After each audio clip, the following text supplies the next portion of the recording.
Boyo. Wong akeh sing njaluk nembagi videone sing video virale Mas Gilang kuwi lho. Aku ki mek ndelok nang grup iku sekilas bolo. Grupe iku ki yo kita nggak wani membagi-bagikan terus membagikan ki carane kan piye nang opo kudu enek link tertutupe kayak saenem ki ora duwe ngono kuwi aku ki golek nyebar-nyebarne kena pidana bolo jadine aku ki ora tek wani le ngono kuwi aku ki mek ndeloki nang grup-grup ngono kuwi nang cah-cah TKW Hongkong ngono kuwi kon di-share mbuh entuke kok Taiwan ngono paling wong-wong aku ki le malah pengencukan ngono ki lek enek sing kete-kete icil-icil ngono kuwi kemprut-kemprut ngono kuwi ora roh lek pas viral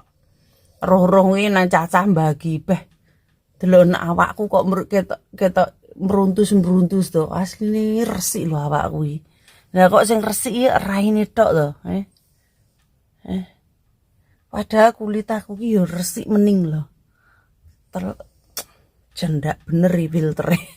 mosok sing difilter raine tok awakku rai engko lek dilokne sainem tuwek tak yo ben